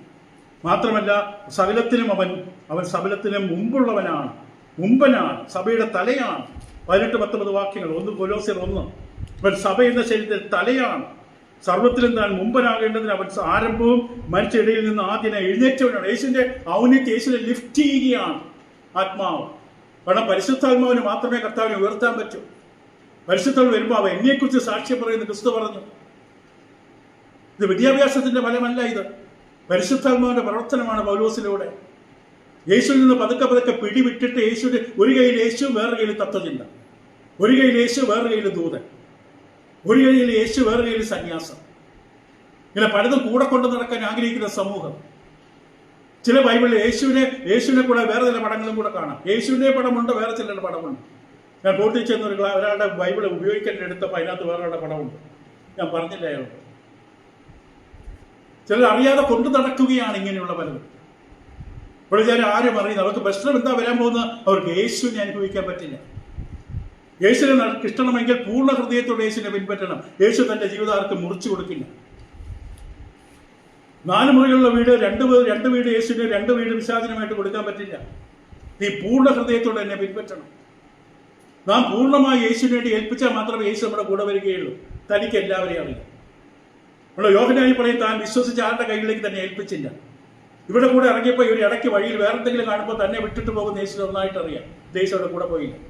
യോഹന്നാൻ 2-ാമത്തെ. ഇവിടെ നമ്മൾ മനസ്സിലാക്കേണ്ടത് വളരെ വളരെ പ്രധാനമായ കാര്യമാണിത്. യേശുവിനെ ഇത്രമാത്രം ഉയർത്തി സംസാരിക്കുന്ന പൗലോസ് വേറെ ഒരു പുസ്തകത്തിൽ ഇത്രമാത്രം ഉയർത്തില്ല. യേശുവിനെ കൈവിടുകയാണ് മനുഷ്യൻ. യേശു മാത്രം പോരാ. Is not sufficient. അതുകൊണ്ടാണ് 2-ാമത്തെ 9 ഇങ്ങനെ പറയുന്നത്, അവനിലല്ലോ ദൈവത്തിന്റെ സർവ്വസമ്പൂർണതയും ദേഹരൂപമായി. He's complete. ദൈവത്തെ അറിയണമെങ്കിൽ യേശുവിലേക്ക് നോക്കുക. ദൈവത്തിന്റെ സർവ്വസമ്പൂർണ്ണ. നമ്മൾ ആ വാക്യത്തിൽ എത്തുമ്പോഴേക്ക് നമ്മൾ അല്പം കൂടെ വചനം പഠിക്കുന്നവരാണെങ്കിൽ ആത്മീയമായി മാറ്റം വന്നു കഴിയും. യേശുവിനെ സ്വീകരിക്കാത്തക്കണം ഒരുങ്ങിക്കഴിയും. പാത്രം ക്ലീനായി കഴിയും. ഇല്ല, പാത്രം കഴുകാതാണ് വന്നിരിക്കുന്നെങ്കിൽ അപകടമായിരിക്കും. സർവസമ്പൂർണതയും ആ ദേഹരൂപത്തിനകത്ത് വസിക്കുന്നത്. അപ്പൊ ഇങ്ങനെയുള്ള സ്വാധീനങ്ങൾ യേശുവിനെ തള്ളിക്കളയാൻ, യേശുവിനെ ഉപേക്ഷിക്കാൻ, യേശുവിനെ തള്ളിക്കളയുന്നില്ല, പക്ഷെ ഈ കയ്യിൽ വേറെ ഒന്ന് പിടിക്കുകയാണ്. പല മനുഷ്യരുടെ അവസ്ഥകൾ ഇന്നും അതാണ്. ദൈവനെ കയ്യിലുണ്ട്, പക്ഷെ അതോടൊപ്പം വേറെ ചില ഗ്രന്ഥങ്ങളും കയ്യിലുണ്ട്, വേറെ ചില ഉപദേശങ്ങളും കയ്യിലുണ്ട്. പൂർണ്ണ ഹൃദയത്തോടെ പിൻപറ്റിയാൽ മാത്രം അറിയാൻ കഴിയുന്നതാണ് ദൈവം. പൂർണ്ണ ഹൃദയം, കംപ്ലീറ്റ് ഹാർട്ട്, ഹോൾ ഹാർട്ട്. അതിൽ യാതൊരു വിട്ടുവീഴ്ച ദൈവം ചെയ്യില്ല. ധനത്തിൽ ആശ്രയിക്കുന്ന, ബലത്തിൽ ആശ്രയിക്കുന്ന, സമ്പത്തിൽ ആശ്രയിക്കുന്ന, മനുഷ്യരിൽ ആശ്രയിക്കുന്ന ഒരാൾക്കും ദൈവത്തെ പൂർണ്ണമായി അനുഭവിക്കാൻ പറ്റില്ല. 90% ദൈവത്തെ കിട്ടില്ല, 75% കിട്ടില്ല, 99% കിട്ടില്ല. ദൈവം വന്നാൽ ദൈവത്തിന്റെ സമ്പൂർണ്ണം നമ്മുടെ ഉള്ളിൽ വരും. ദൈവത്തിന്റെ സർവ്വ നിറവ് കൊണ്ട് ദൈവം നിറയ്ക്കാമെന്നാണ് എഫേസ്യരിലെ പൗലോസിന്റെ പ്രാർത്ഥന. മറ്റൊന്ന് തത്വചിന്ത. അതൊക്കെ പിന്നീട് കൂടുതലായിട്ട് വീണ്ടും ആവർത്തിക്കും. 8-ാം വാക്യം നമ്മൾ ആമുഖ പഠനത്തിലാണ്. 2-ാം വാക്യം പറയുന്നത്, തത്വജ്ഞാനവും വെറും വഞ്ചനയും കൊണ്ട്. തത്വജ്ഞാനം വഞ്ചനയാണ്. Philosophy is ഡിസീറ്റ്. കേൾക്കുമ്പോൾ രസമാണ്, ഉന്നത ചിന്തകളാണ്, ഉയർന്ന നിലവാരമുള്ള ചിന്തകളാണ് തോന്നും, പക്ഷെ അത് വഞ്ചനയാണ്. ലോകത്തെ വഞ്ചിച്ചവരാണ് സോക്രട്ടീസും അരിസ്റ്റോട്ടലും എല്ലാം. ദൈവത്തിൽ നിന്ന് മനുഷ്യനെ അകറ്റുകയാണ് അവർ ചെയ്തത്. ദൈവത്തിന്റെ ആവശ്യകത മനുഷ്യന് മനസ്സിലാക്കി കൊടുത്തില്ല. വിശ്വദേവതാവാദം, കേവലേശ്വരവാദം, അജ്ഞേയവാദം, തത്വചിന്തകൾ, നിരീശ്വരവാദങ്ങൾ, ഇതെല്ലാം സാത്താന്റെ ഫലങ്ങളാണ്, പ്രകടനങ്ങളാണ്. തത്വജ്ഞാനവും വെറും മനുഷ്യരെയും കൊണ്ട് ആരും നിങ്ങളെ കവർന്നു കളയാതിരിക്കാൻ സൂക്ഷിക്കണം. ഇവിടെ വാതുക്കലുണ്ടവർ പാത്രവുമായി, പ്ലാസ്റ്റിക് സഞ്ചിയുമായി, ഉണക്കമീനും അരിയുമായിട്ട്. എപ്പോഴും വേണമെങ്കിൽ നമുക്ക് ആവശ്യമുണ്ട് ആ സമയത്ത് നമ്മൾ വിചാരിക്കും ഇവർക്ക് എവിടെ നിന്ന് കിട്ടി? ചില ബാങ്കുകാരുടെ മെസ്സേജ് പോലെ 1.5 ലക്ഷം രൂപ ലോൺ റെഡിയാണ്. നമുക്ക് നമ്മുടെ ജീവിതത്തിലുള്ള ആവശ്യങ്ങൾ അറിഞ്ഞുകൊണ്ട് ആരോ നമ്മുടെ അടുക്കൽ വരുന്നത് പോലെ. ആത്മീയമായി നമുക്ക് ചായ്വുണ്ടെങ്കിൽ, വേറെ എന്തിനോടും ചായ്വുണ്ടെങ്കിൽ അധിക സമയം വൈകാതെ നമ്മുടെ മുമ്പിൽ അവരെത്തും. പക്ഷേ കർത്താവിനോട് വിശ്വസ്തതയും കർത്താവിന്റെ സഭയോട് വിശ്വസ്തതയുമുള്ളവരെ അവരെ ആട്ടി അകറ്റും. ഇപ്പൊ നമ്മളെ വഞ്ചിക്കാൻ, കവർന്ന് കളയാൻ നമ്മൾ തന്നെ നമ്മെ വിൽക്കുന്ന അവസ്ഥ. നിങ്ങളെ കവർന്ന് കളയാതിരിക്കാൻ നിങ്ങൾ സൂക്ഷിക്കണം. അത് മനുഷ്യരുടെ സമ്പ്രദായത്തിന് ഒത്തവണ്ണമാണ്, ലോകത്തിന്റെ ആദിപാഠങ്ങൾക്ക് ഒത്തവണ്ണമല്ലാതെ ക്രിസ്തുവിന് ഒത്തവണ്ണമല്ല, കർത്താവിന് ഒത്തവണ്ണമല്ല ഇത്. ഇപ്പൊ അപ്പോസ്തലൻ വ്യക്തമായും ശക്തമായും കൊലോസിലുള്ളവരെ ഓർമ്മപ്പെടുത്തുകയാണ്. മറ്റൊരു ഉപദേശവും നിങ്ങൾക്ക് വേണ്ട, മറ്റൊരു ഉപദേഷ്ടാവിനെ നിങ്ങൾക്ക് വേണ്ട. നിങ്ങൾക്ക് ആര് മാത്രം മതി? ക്രിസ്തു മാത്രം മതി.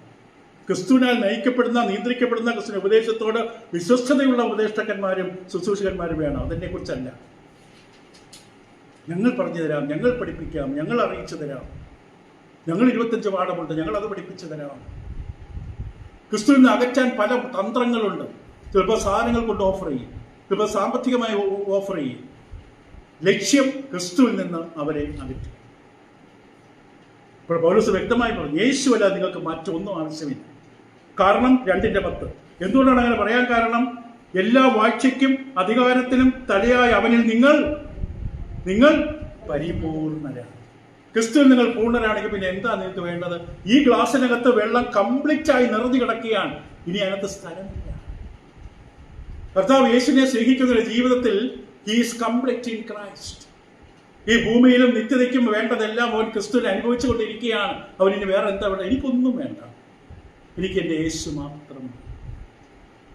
ഈ ഒരു അനുഭവത്തിലേക്ക് എത്തണം. പാട്ടുപാടിയാ പോരാ, ഇതൊരു അനുഭവമായിരിക്കണം, സാക്ഷ്യമായിരിക്കണം. ഇപ്പൊ നമ്മൾ കണ്ടു യഹൂദ ചിന്താഗതികളുടെ സ്വാധീനമുണ്ട്. അതെങ്ങനെയായിരുന്നു? ന്യായപ്രമാണം ആചരിക്കുന്നത് വഴി പാപമോചനം പ്രാപിക്കാം എന്ന ധാരണ വരെ അവിടെ നടുവിലുണ്ടായി. ന്യായപ്രമാണം ആചരിക്കുന്നത് വഴി പാപമോചനം പ്രാപിക്കാൻ അപ്പോസ്തലന്റെ മറുപടിയാണ് 2-ാം അധ്യായത്തിന്റെ 12 മുതൽ 16 വരെ. അവിടെ നടുവിൽ യഹൂദന്മാർ, അപ്പൊ നമ്മൾ കണ്ടു പുറജാതികളെ യഹൂദന്മാരെ നിറഞ്ഞ പട്ടണമാണ് കൊലോസ്യ പട്ടണം. ഈ പട്ടണത്തിൽ പലതരത്തിൽ 2 കൂട്ടരുടെ സ്വാധീനമുണ്ട്. നമ്മുടെ വീട്ടിൽ 2 വശത്ത് 2 കൂട്ടരാണ് താമസിക്കുന്നതായിരിക്കും. 2 ചർച്ചകളിൽ പോകുന്ന 2 കൂട്ടരാണ്, 2 ഫാമിലിയുടെ 2 വശം. ഉദാഹരണമാണ്, ഇവർ 2 പേരും നമ്മളെ സ്വാധീനിക്കാൻ ശ്രമിക്കും. 2 പേരും ക്രിസ്തുമസിന് 4 കേക്ക് കൊണ്ടുവന്നേരും, ഓണത്തിന് 4 പായസം കൊണ്ടുവന്നേരും. ഉദാഹരണമാണ്. അതിലൂടെ അവരുടെ ആഗ്രഹം നമ്മളെ സ്വാധീനിക്കണം. മറ്റു വീട്ടുകാർ തന്നതിൽ കൂടെ ഒന്ന് കൂടുതൽ തരും. ഇതാണ് സാത്താൻ ലോകത്തിൽ ചെയ്യുന്നത്. സത്യദൈവത്തെ ആരാധിക്കുന്ന എല്ലാവരെയും സാത്താൻ ഉന്നമിട്ടിട്ടുണ്ട്. നിങ്ങളും സത്യദൈവത്തെ ആരാധിക്കുന്നവരാണെങ്കിൽ നിങ്ങളും ആ കൂട്ടത്തിൽ പെടും. നിങ്ങൾക്ക് മാർക്കുണ്ട്. സാത്താൻ നിങ്ങൾക്ക് വേണ്ടി നിരന്തരം അധ്വാനിക്കും. നിങ്ങളുടെ ഓരോ ചലനവും അവനറിയാം, ഓരോ രഹസ്യങ്ങളും അവനറിയാം. അത് നിങ്ങളെ ഉപയോഗിച്ച് ബലഹീനമാക്കും, തളർത്തും, ക്ഷീണിപ്പിക്കും, കളിയാക്കും. എന്നാലെങ്കിലും അവന്റെ അടുക്കലേക്ക് ചാരണം. എങ്ങനെയെങ്കിലും നമ്മൾ ആത്മാവിനെ പിടിക്കണമെന്ന ഏക ലക്ഷ്യമേ ഉള്ളൂ. ഇവിടെ ഇതാ യഹൂദ മതങ്ങളുടെ, യഹൂദ ചിന്താഗതികളുടെ സ്വാധീനം. ന്യായപ്രമാണം ആചരിക്കുന്നതിൽ പാപമോചനം പ്രാപിക്കുന്ന ധാരണ. അതിന് പൗലോസിന്റെ മറുപടിയാണ് 2-ാം അധ്യായം 2:12 മുതൽ 16 വരെ. പൗലോസ് പറയും, സ്ഥാനത്തെ നിങ്ങൾ അവനോടുകൂടെ അടക്കപ്പെടുകയും അവനെ മനുഷ്യരുടെ നിന്ന് ഉയർത്തെഴുന്നേൽപ്പിൽ ദൈവത്തിന്റെ വ്യാപാര ശക്തിയുള്ള വിശ്വാസത്താൽ അവനോടുകൂടെ നിങ്ങൾ ഉയർത്തെഴുന്നേൽക്കുകയും ചെയ്യുന്നു. അതിക്രമങ്ങളിലും നിങ്ങളുടെ ജഡത്തിന്റെ അഗ്രചർമ്മത്തിലും മരിച്ചവരായ നിങ്ങളെയും അവനോടുകൂടെ ജീവിപ്പിച്ചു. അതിക്രമങ്ങളൊക്കെയും നമ്മോട് ക്ഷമിച്ച ചട്ടങ്ങളാൽ നമുക്ക് വിരോധവും പ്രതികൂലവും. ഇവിടെ പറയുന്നത് പാപമോചനം ന്യായപ്രമാണം ആചരിച്ചത് കൊണ്ടല്ല കിട്ടുന്നത്. ഏത് കൽപ്പന അനുസരിക്കുന്നതുകൊണ്ടാണ് പാപമോചനം ലഭിക്കുന്നത്. യഹൂദ ആചാര അനുഷ്ഠാനങ്ങൾ ഈ കൂട്ടരെ സ്വാധീനിക്കാൻ ശ്രമിക്കുകയാണ്. ഇവിടെ നമ്മൾ കഴിഞ്ഞ ക്ലാസ്സിൽ പറഞ്ഞു, ഇവര് വീണുപോയെന്നല്ല ഇവിടെ പറയുന്നത്. വീട് കിടക്കുന്നവരോട് പിന്നെ പറഞ്ഞിട്ട് വലിയ കാര്യമില്ല, അവർക്കൊന്നും മനസ്സിലായില്ല, ഒരു ബൈബിള് വലിച്ചെറിഞ്ഞു പറയും. വീണ് കഴിഞ്ഞുവെങ്കിൽ പിന്നെ എന്ത് ചെയ്തിട്ടോ വലിയ കാര്യമില്ല. നമുക്ക് അവരെ കൊണ്ട് നിലവിളിക്കാനല്ലാതെ ഒരു വീഴാനായിട്ട് ചരിവിൽ ഇങ്ങനെ നിൽക്കുകയാണ്, വഴുതിപ്പോകുന്ന അവസ്ഥയിൽ നിൽക്കുകയാണ്. അവരെ ആ തീയിൽ നിന്ന് വലിച്ചെടുക്കാൻ വേണ്ടിയാണ് പൗലോസ് പറയുന്നത്. വീണ് കഴിഞ്ഞെങ്കിൽ പിന്നെ പറഞ്ഞിട്ട് വലിയ കാര്യമില്ല. ഈ വീഴുന്നത് വരെയാണ് നമ്മുടെ ദൈവത്തിന്റെ ശബ്ദം നമുക്ക് കേൾക്കാൻ പറ്റും. ഇവിടെ പൗലോസ് ചെയ്യുന്നത് അതാണ്. ചിലർ പറഞ്ഞു പരിച്ഛേദനയാണ് രക്ഷയ്ക്ക് ആവശ്യം. അതിനുള്ള മറുപടിയാണ് നമ്മൾ വായിച്ച വാക്യത്തിലുണ്ട്. കൈകൊണ്ടല്ലാത്ത പരിച്ഛേദന സ്നാനത്തിലൂടെ നീകരിച്ചവരാണ് നിങ്ങൾ. സ്നാനമാണ് ശരിയായിട്ട് നിങ്ങളെ പാപബന്ധത്തിൽ നിന്ന്. പരിച്ഛേദനയ്ക്ക് പകരമല്ല സ്നാനം. പക്ഷെ സ്നാനത്തിൽ സംഭവിക്കുന്നത് പരിച്ഛേദന എന്ന് പറഞ്ഞാൽ ഒരു ചർമ്മത്തിന്റെ അഗ്രം വെട്ടിക്കളയുകയാണ്. അതുപോലെ സ്നാനത്തിൽ സംഭവിക്കുന്നത് നമ്മുടെ പഴയ ജീവിതത്തെ അറുത്തു മാറ്റുകയാണ്, മുറിച്ചു മാറ്റുകയാണ്. 2-ാമത്തെ 11-ാം വാക്യം പറയുന്നത്, അവനിൽ നിങ്ങൾക്ക് ക്രിസ്തുവിന്റെ പരിച്ഛേദനയാണ്. ക്രിസ്തുവിൽ മരിച്ചതിന്റെ പരിച്ഛേദന എന്ന് അവിടെ എഴുതിയിരിക്കുന്നു. അതൊക്കെ നമുക്ക് അവിടെ ഒരു കൊള്ളായിട്ട് പഠിക്കാം. ക്രിസ്തുവിന്റെ പരിച്ഛേദനയാൽ ജഡശരീരം ഉരിഞ്ഞു കളഞ്ഞതിനാൽ തന്നെ കൈകൊണ്ടല്ലാത്ത പരിച്ഛേദനയും നിങ്ങൾക്ക് ലഭിച്ചു. നിങ്ങൾ കൈകൊണ്ടല്ലാത്ത പരിച്ഛേദന സ്വീകരിച്ചവരാണ് പൗലോസിലുള്ളത്. യഹൂദന്മാരുടെ പരിച്ഛേദന നിങ്ങൾക്ക് ആവശ്യമില്ല. 3:10-11 വാക്യങ്ങളിൽ നോക്കുമ്പോൾ 3-ാം അധ്യായം, തന്നെ സൃഷ്ടിച്ചവന്റെ പ്രതിമ പ്രകാരം പരിജ്ഞാനത്തിനായി പുതുക്കം പ്രാപിക്കുന്ന പുതിയ മനുഷ്യനെ ധരിച്ചുവല്ലോ. ധരിച്ചിരിക്കുന്നില്ല. അതിൽ യഹൂദനെന്നില്ല, യവനെന്നില്ല, പരിച്ഛേദനയും അഗ്രചർവമില്ല, ബർബരൻ, ശകൻ, ദാസൻ, സ്വതന്ത്രൻ എന്നുമില്ല. ക്രിസ്തുവത്തെ എല്ലാവരും എല്ലാം. പോയിന്റ് മുഴുവൻ ക്രിസ്തു ക്രിസ്തു ക്രിസ്തു. നമുക്ക് ഇത്രമാത്രം സ്നേഹം ക്രിസ്തുവിനോടുണ്ടോ? എന്റെ പ്രിയനേക്കാൾ മറ്റാരെയും സുന്ദരനായി കാണാൻ കഴിയുന്നില്ല. ക്രിസ്തു നമുക്ക് അത്രയ്ക്ക് ഇഷ്ടമാണ്. മറ്റൊരു കാര്യം, ദൂതന്മാരെ ആരാധിക്കുക. ദൂതന്മാരെ ആരാധിക്കുക 2:18 നമ്മൾ കണ്ടു വായിച്ചതാണ്. 2:18 ദൂതന്മാരെ ആരാധിക്കൽ രസിച്ച്. ദൂതന്മാരെ ആരാധിക്കുക ഭയങ്കര രസം. ദൂതന്മാരുടെ രൂപങ്ങളാണ് മുറിക്കകത്ത് മുഴുവൻ. ഗബ്രിയേൽ തുടങ്ങി പല ദൂതന്മാരുണ്ടാകാം. കാരണം എന്തുകൊണ്ട് ഇങ്ങനെ സ്വാധീനം വന്നു? യഹൂദന്മാരായ ചില മത അധ്യാപകർ അവരുടെ കാഴ്ചപ്പാട് ഇവരെ സ്വാധീനിച്ചു. അവരെന്താ പഠിപ്പിച്ചത്? ദൈവവും മനുഷ്യനും തമ്മിലുള്ള ആശയവിനിമയത്തിൽ ദൂതന്മാർക്ക് സുപ്രധാനമായ പങ്കുണ്ട്. ദൈവവും മനുഷ്യനും തമ്മിലുള്ള ആശയവിനിമയം, പ്രാർത്ഥന, ആരാധന ഉൾപ്പെടെ ദൂതന്മാർക്ക് സുപ്രധാന പങ്കുണ്ട്. ദൈവത്തിൽ നിന്ന് മനുഷ്യലേക്ക് എത്തുന്ന എല്ലാ വെളിപാടുകളും, ദൈവത്തിൽ നിന്ന് മനുഷ്യലേക്ക് എത്തുന്ന എല്ലാ പരിജ്ഞാനവും വെളിപാടുകളും, മനുഷ്യൻ ഉയർത്തുന്ന എല്ലാ പ്രാർത്ഥനകളും ആരാധനകളും ദൂതന്മാർ മുഖാന്തരമാണ് ദൈവത്തിന് മുമ്പിൽ ചെല്ലുന്നത്. യഹൂദ ഉപദേഷ്ടാക്കന്മാർ പഠിപ്പിച്ചതാണ്. ബൈബിൾ അറിയില്ലെങ്കിൽ ആരും നമ്മളെ കയറി പഠിപ്പിക്കും. ആർക്ക് നമ്മൾ വീടിന്റെ വാല് തുറന്നു കൊടുക്കും? ഞാൻ അല്പനേരം ബൈബിൾ സംസാരിച്ചോട്ടെ. നമുക്ക് പറയണം, വേണ്ട, ഞങ്ങൾക്ക് ആവശ്യമായ ബൈബിൾ പരിജ്ഞാനമുണ്ട്, ഞങ്ങൾക്കത് കിട്ടുന്നുണ്ട്, അതിൻ്റെ സഭ ഞങ്ങൾക്കുണ്ട്. ഇപ്പോൾ നിങ്ങൾ പഠിപ്പിക്കും, നിങ്ങൾക്ക് വേണമെങ്കിൽ ഞങ്ങളുടെ ഉപദേഷ്ടാവിനെ പോയി കണ്ടു പഠിപ്പിക്കും എന്ന് പറയാൻ വിശ്വസ്തതയും ധൈര്യമില്ലെങ്കിൽ നമ്മുടെ കാലിന് ഉറപ്പില്ലെന്നർത്ഥം. ഇവർ പറയും എല്ലാ വെളിപാടുകളും, മനുഷ്യർത്തുന്ന എല്ലാ പ്രാർത്ഥനകളും, എല്ലാ ആരാധനയും ദൂതന്മാരുടെയും അവിടെ അനുവാദത്തിലുമാണ് സംഭവിക്കുന്നത്. അതുകൊണ്ട് ദൂതന്മാർക്കുള്ള പ്രസാദവും കടാക്ഷവും ലഭിക്കേണ്ടത് ആവശ്യമാണ്. അതുകൊണ്ട് അവരെയും നമ്മൾ എന്ത് ചെയ്യണം? ആരാധിക്കണം. അവരെയും നമ്മൾ ആരാധിക്കണം. കാരണം അവരിലൂടെയാണ് എല്ലാം പോവുകയും വരികയും ചെയ്യുന്നത്. കണ്ടില്ല, ഏണിയിലൂടെ ദൈവന്മാർ കയറി ഇറങ്ങുന്നത്. ദൂതന്മാരിലൂടെയാണ് എല്ലാം നമുക്ക് കിട്ടുന്നത്, ഇവിടെ പ്രാർത്ഥന എത്തുന്നത്. വെളിപാട് പുസ്തകത്തിൽ പറഞ്ഞിട്ടുണ്ട്, ദൂതന്മാരാണ് എന്റെ പ്രാർത്ഥന ഏൽപ്പിച്ചത്. ഗലാത്യലേഖനം 3:19 ദൂതന്മാർ സന്നിധിയിലാണ് ന്യായപ്രമാണം കിട്ടിയത്. ഇവിടെ ന്യായപ്രമാണം ആചരിക്കുന്നത് ദൂതന്മാരെ ബഹുമാനിക്കുന്നതാണ്. അങ്ങനെ ദൂതന്മാരെ ആരാധിക്കാൻ തുടങ്ങിയ അവസാനം ക്രിസ്തു മൂലയ്ക്ക് പോകും. ക്രിസ്തുവിനെ നമ്മൾ ചിന്തിക്കാൻ പറ്റില്ല. കാരണം ദൂതൻ ദൂതൻ ദൂതൻ ദൂതൻ ക്രിസ്തുവിന്റെ സ്ഥാനത്ത്, ദൈവത്തിന്റെ സ്ഥാനത്ത് എന്തിനെ കയറ്റി വെച്ചാൽ പിന്നെ കർത്താവ് വീണ്ടും ആ കസേരയ്ക്ക് വേണ്ടി അവിടെ നിൽക്കില്ല. കർത്താവ് സ്ഥലമിടും. പൂർണ്ണ ഹൃദയം തനിക്ക് തരാത്ത ഒരു ഹൃദയത്തിലും കർത്താവ് വാതിക്കൽ നിൽക്കില്ല. ഒരുത്തന്റെ കയ്യിൽ നിന്ന് പോയെന്നറിയാം. അപ്പൊ ഇവിടെ ദൈവം മനുഷ്യർ ന്യായപ്രമാണം തന്നു. പക്ഷെ തന്നപ്പോൾ ശരിയാണ്, ഗലാത്യ 3:19 ദൂതന്മാരുടെ സന്നിധിയിലാണ് തന്നത്. ദൂതന്മാരല്ല ന്യായപ്രമാണം തന്നത്, ദൈവമാണ് തന്നത്. ദൂതന്മാർ സാക്ഷികളാണ്. ഇബ്രാഹിം പറയുന്നവര് ദൂതന്മാർ സാക്ഷികളാണ്. ആകാശം കേൾക്കുക, ഭൂമിയെ ചെവിതിരിക എന്ന് പറയുന്ന പോലെ ദൂതന്മാർ സാക്ഷികളാണ് ദൈവം എത്രത്തോളം മനുഷ്യൻ ചെയ്യിച്ചു എന്നുള്ളത്. ന്യായപ്രമാണം ആചരിക്കുന്നത് ദൂതന്മാർക്ക് നൽകുന്ന ബഹുമാനമാണെന്ന് ഈ യഹൂദ അധ്യാപകർ പഠിപ്പിച്ചു. നിയമലംഘനം ദൂതന്മാരെ അധിക്ഷേപിക്ക് തുല്യമാണ്. ഇവിടെ ദൈവദൂതന്മാരെ ആരാധിക്കുന്നതിന് ഈ വിധത്തിലുള്ള ന്യായീകരണങ്ങൾ അവർ നിരത്തി. ഇവിടെ ദൂതനെ ആരാധിക്കണം, ദൂതന്മാരെ നമസ്കരിക്കണം, ദൈവത്തിനോട് പ്രാർത്ഥിക്കണം. നിങ്ങളുടെ കാര്യത്തിൽ നടക്കുമ്പോൾ ഏതെങ്കിലും ദൂതനെ വിളിച്ച് പ്രാർത്ഥിക്കണം. അപ്പൊ ദൈവം വേണ്ട, ദൈവത്തിന്റെ അടുക്കൽ എല്ലാം ദൂതൻ എത്തിച്ചോ. മധ്യസ്ഥന്മാരെങ്ങനെ പൊട്ടത്തെ ദൂതന്മാരുമാണ്. അനേക മനുഷ്യനിർമ്മിതകൾ, അനേക സഭകളുടെ പ്രാർത്ഥനകളിൽ ദൂതന്മാരാണ്. എന്തൊരു ലോകമാണ്. ബൈബിൾ ശരിക്കൊന്നും അറിഞ്ഞിരുന്നേ. ഇത്രയും നമ്മുടെ ആമുഖത്തിലെ കാര്യങ്ങളാണ്. ഇനി ഒന്നാമത്തെ വാക്യം മാത്രം വായിക്കുക. ആമുഖത്തേക്ക് നമ്മൾ തിരിച്ചു വരും. ആമുഖം എത്രത്തോളം വ്യക്തമായി മനസ്സിലാക്കുമോ അത്രത്തോളം പുസ്തകം മനസ്സിലാക്കാൻ പറ്റും. ഒന്നാമത്തെ വാക്യം കൊലോസ് ലേഖനം 1-ാം അധ്യായം. ദൈവേഷ്ടത്താൽ ക്രിസ്തുവേശുവിന്റെ അപ്പോസ്തലനായ പൗലോസും സഹോദരനായ തിമോത്തിയോസും കൊലോസിലുള്ള വിശുദ്ധന്മാരും ക്രിസ്തുവിൽ വിശ്വസ്ത സഹോദരന്മാരുമാർക്ക് എഴുതുന്നത് നമ്മുടെ പിതാവായ ദൈവത്തിൽ നിന്നും നിങ്ങൾക്ക് കൃപയും സമാധാനം ഉണ്ടാകട്ടെ. നമ്മുടെ 5 മിനിറ്റ് സമയം കൊണ്ട് പറയാവുന്നതിന്റെ മാക്സിമം പറഞ്ഞു പോട്ടെ. അപ്പം greetings from Paul and Timothy. പൗലോസും തിമോത്തിയും ആശംസകൾ അറിയിക്കുകയാണ്. തൻ്റെ അപ്പോസ്തലിക അധികാരം ഓർമ്മപ്പെടുത്തിക്കൊണ്ട് ലേഖനം ആരംഭിക്കുന്നു. പലസ് നിങ്ങൾക്ക് കിട്ടുന്ന ഈ ലേഖനം ഒരു ചുമ്മാ ഒരാൾ വഴിയിൽ ഇങ്ങനെ തളർന്നപ്പോൾ മരത്തിന് തള്ളിയിരുന്ന എഴുതിയ പുസ്തകമൊന്നുമല്ല. അപ്പോസ്തലിക ലേഖനമാണ്. അപ്പോസ്തലിക അധികാരം ഓർമ്മപ്പെടുത്തിക്കൊണ്ട് ലേഖനമായി ആരംഭിക്കുന്നു. കൂടാതെ ക്രിസ്തുവുള്ള സഹോദരനും കൂട്ടുവേലക്കാരനുമായ തിമോത്തിയോസിനെയും പരിചയപ്പെടുത്തും. എന്നിട്ട് തുടർന്നുള്ള ദൈവത്തിലുള്ള അനുഗ്രഹങ്ങൾ ആശംസിക്കുകയും ചെയ്യും. അതാണ് അവിടെ പറഞ്ഞത്, ദൈവത്തിൽ നിന്ന് കൃപയും സമാധാനം ഉണ്ടാകട്ടെ. അപ്പോൾ അപ്പോസ്തലൻ എന്ന അധികാരത്തോടുകൂടിയാണ് ആരംഭിക്കുന്നത്. വളരെ പ്രധാനമാണ്. പൗലോസിന്റെ 13 ലേഖനങ്ങളും തൻ്റെ പേരോടുകൂടിയാണ് ആരംഭിക്കുന്നത്. എബ്രായ ലേഖനം ഒഴികെ എല്ലാ ലേഖനങ്ങളും ആരംഭത്തെ വാക്ക് 1-2 വാക്കുകൾ വായിച്ചാൽ കാണാം. അപ്പോസ്തലനായ പൗലോസ്, ദൈവത്തിന്റെ ദാസനായ പൗലോസ് തൻ്റെ 14 ലേഖനങ്ങളിൽ 13 ലേഖനങ്ങൾ, എബ്രായ ലേഖനം താൻ എഴുതിയെന്ന നിഗമനത്തിലാണ് 14 എന്ന് പറഞ്ഞത്. ബാക്കിയുള്ള 13 ലേഖനങ്ങളിലും പൗലോസിന്റെ പേരോടുകൂടി ആരംഭിക്കുന്നു. അന്നത്തെ കാലത്ത് അഭിസംബോധന രീതിയാണ് ഇവിടെയും പിന്തുടരുന്നത്. ആദ്യം തൻ്റെ പേര്, കൂടെയുള്ളവരുടെ പേര്, എന്നിട്ട് ആശംസകൾ.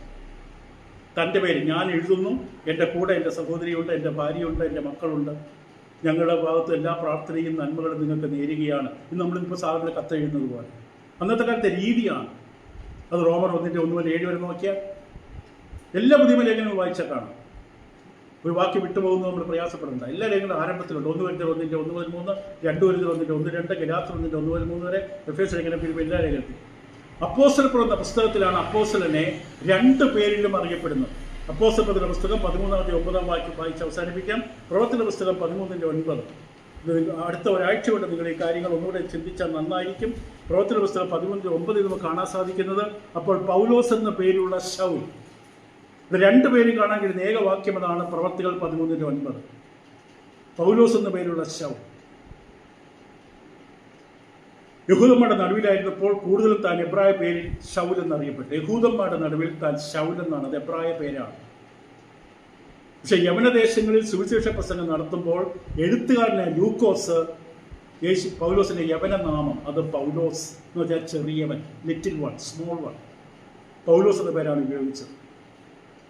യഹൂദന്മാരുടെ നടുവിൽ ശൗൽ, അത് എബ്രായ പേരാണ്. യവനദേശങ്ങളിൽ സുവിശേഷ പ്രസംഗം നടത്തുമ്പോൾ പൗലോസ് എന്ന പേര് ഉപയോഗിച്ചു. 2 പത്രോസ് 3:15 പത്രോസും ഈ മനുഷ്യനെ പരാമർശിച്ചത് നമ്മുടെ പ്രിയ സഹോദരനായ പൗലോസ് എന്നാണ്. 2 പത്രോസ് 3:15 പത്രോസും ഈ മനുഷ്യനെ പരാമർശിച്ചത് പൗലോസ് എന്നാണ്. അപ്പോസ്തല പ്രവൃത്തി എന്ന പുസ്തകത്തിന് പുറത്ത് ഈ മനുഷ്യനെ പൗലോസ് എന്ന് പരാമർശിക്കുന്ന ഏകവാക്യം ആരംഭത്തിലുള്ള വാക്യം കൂടാതെ പത്രോസിൻ്റെ വാക്കാണ്. ബാക്കി നമുക്ക് അടുത്ത പ്രാവശ്യം ചിന്തിക്കാം. അപ്പോൾ നമ്മൾ ചിന്തിച്ചത് എന്താണ്? കൊലോസ്യ പട്ടണം, അവിടെയുള്ള ജനങ്ങൾ. നമ്മൾ ആരംഭ ക്ലാസ്സിൽ പറഞ്ഞു, ഈ ലേഖനത്തിൻ്റെ അവസ്ഥ ഇന്നത്തെ കർത്താവിൻ്റെ സഭയുടെ അവസ്ഥയാണ്. അന്നത്തെ സ്വാധീനങ്ങൾ മറ്റു പല രൂപത്തിൽ സഭാപ്രസംഗം പറയുന്നില്ല. പഴയ കാറ്റ് തന്നെയാണ് ഇപ്പോഴടിക്കുന്ന കാറ്റ്. ഇന്ന് നമ്മൾ കുടിക്കുന്ന വെള്ളം പണ്ടുണ്ടായിരുന്ന വെള്ളം തന്നെയാണ്. പുതുതായിട്ടൊന്നും പ്രപഞ്ചത്തിലില്ല എന്ന് പറയുന്ന പോലെ ദൈവത്തിനെതിരെ പ്രവർത്തിക്കുന്ന ശക്തി അന്ന് 1-ാം നൂറ്റാണ്ടിൽ ഓരോ കൂട്ടായ്മകളെയും പലതരത്തിൽ ആക്രമിച്ചുവെങ്കിൽ ഇന്ന് 21-ാം നൂറ്റാണ്ടിൽ കർത്താവിൻ്റെ സഭയെയും അതേ ദുഷ്ട പ്രവർത്തനങ്ങൾ കൊണ്ട് ആക്രമിച്ചുകൊണ്ടിരിക്കുന്നു പല രൂപത്തിൽ. ഇതൊരുപക്ഷെ തത്വചിന്തകൾ നമ്മുടെ നാട്ടിൽ അത്ര പ്രസിദ്ധമായിരിക്കില്ല. പക്ഷെ അറിയാതെ പല കുട്ടികളുടെയും കുഞ്ഞുങ്ങളുടെയും മനസ്സിലുണ്ട്, പല അധ്യാപകരുടെ മനസ്സിലുണ്ട് തത്വചിന്തകൾ. എല്ലാം യേശുവിനെ കുറച്ച് കാട്ടുക, യേശുവിനെ കുറച്ച് കാട്ടുന്ന, യേശുവിൻ്റെ പടം വരച്ച് രൂപമുണ്ടാക്കിയ യേശുവിനെ കുറച്ച് കാട്ടും. ശരിക്കുള്ള യേശുവിനെ കാണാൻ അനുവദിക്കില്ല. ക്രിസ്തു ആത്മാവാണ്. യേശുവിനെ കാണരുത്, യേശുവിനെ സ്നേഹിക്കരുത്, യേശുവിനെ ആരാധിക്കരുത്. ഇത് മാത്രമാണ് ശത്രു ആഗ്രഹിക്കുന്നത്. വിട്ടുകൊടുക്കരുത്, യേശുവിനെ മുറുകെ പിടിക്കുക. ദൈവം നിങ്ങളെ സഹായിക്കും.